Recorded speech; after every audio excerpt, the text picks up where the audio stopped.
Des, would obviously very interested to speak to you. Another hectic weekend of top flight action in Scottish football, but a couple of incidents in particular, a couple of matches in particular. I'm looking for your view because it's a bit of a red hot debate just now on the John Souttar penalty that Hibs got at Ibrox on Sunday, which has sparked some curious. Philip Clement, he's looking a little bit like Basil Fawlty in some of the pictures for his press conference. But this is his attempt to say why it shouldn't have been a penalty kick. Des, penalty? Yeah, absolutely. Penalty, 100% of the day. It was a penalty kick. I do know what you're saying with Philip Clement doing his calisthenics or whatever you want. But yeah, it was a penalty all day long. What do you think of that, Keith? Because I agree with Des. I thought it was a clear penalty. It's a penalty. I mean, I get Clement's point in that it's almost point blank range. Aye. And I do think that that's something that I thought that Willie Collum. So I've got a bit of sympathy with Clement. This was something that we were going to try and cut out. There is the point blank element to it, but at the same time, his arm is up. Aye, the ball's heading, whether or not it goes into the net is another matter, but it's heading towards in the general direction of the net, and it's blocked by an arm. For me, penalty kick. Is a penalty kick enough? Well, as you and I have we've spoken about it earlier. I would say I would say that a red card would be justified in that moment in time. Now, what you've got to look at is, yes, there was close proximity. I've got no issue with that whatsoever. However, the wording of the law is denying an obvious goal scoring opportunity. Mm-hmm. As John Souttar has went to try and block the ball, he's raised his arm, right? He's raised his arm, so that ball is therefore hit his arm. That's an intentional move. I know he might say it's balance. I can understand that. I'm not a physicist, and I can get it. But if that ball doesn't hit his arm, is the ball going to go towards the goal? Now, you can't say that Butland is going to save it because we don't know that. That's you foreguessing it. You can't foreguess it. So at that moment in time, has that denied an obvious goal-scoring opportunity? In my opinion, yes, it has denied that opportunity. So it's denied the opportunity. The sanction is a red card. So if you were in charge of that game, you give the penalty to Hibs and Souttar gets sent packing, and Rangers are at home for another, pretty much the whole of it. Well, it would have been just more than the 45 minutes with 10 men. Brave call, Des? It's not about being a brave call, it's about getting the right call. The right call, Des, that's it. Well said. Put me in his place there, Des. It's getting the right call. What makes why wouldn't they? Why didn't they look at that then? If it's as clear cut as that, Des, why didn't when VAR looked at, why aren't in Don Robertson's ear saying, by the way, that's a potential red card?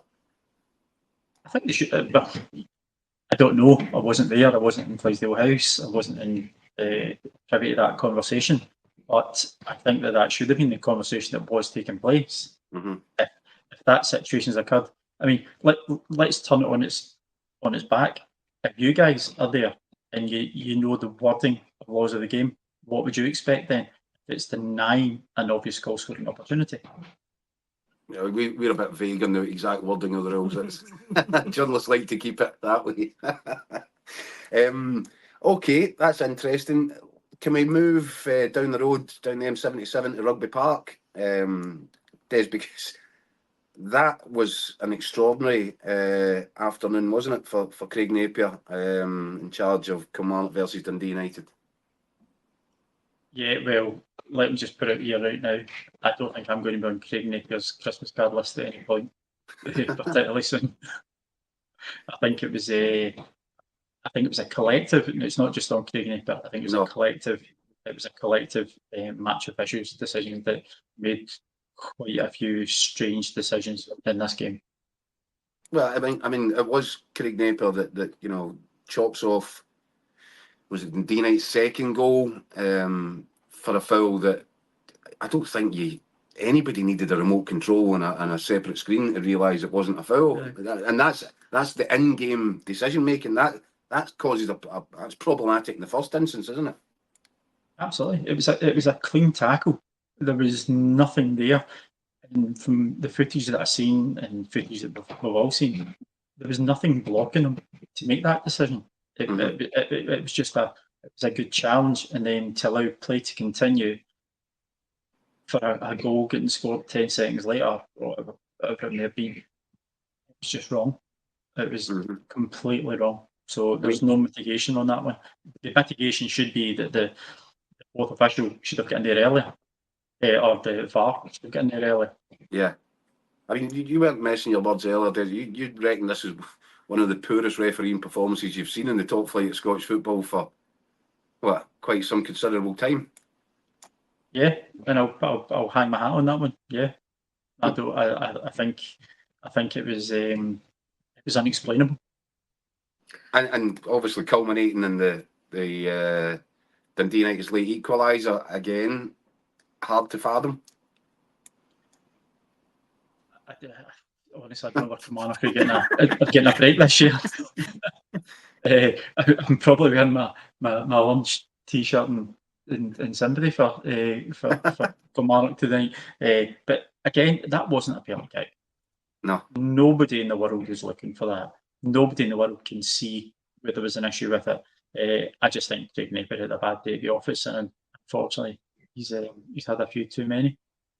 That was an astonishing one. I actually feel really sorry for Derek McInnes, because he's been searching for that win. He's seconds away from it, and then that, and what's the procedure now, Des? Is this another phone call for wee Willie saying sorry, or is it a discussion with Craig Napier? How does this get addressed?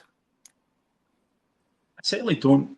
I don't think it should be another phone call to Derek to apologise, because you would never be off your phone on a Monday morning if you were going to have to apologise for decisions. I don't think that's the right way to go forward. I think what he has to do is he has to manage his players. Just a manager has to manage his own football team. Derek McInnes has to manage his players. I think Willie has to manage his guys. I think Craig Napier needs a wee bit of coaching, a wee bit of time out to come forward.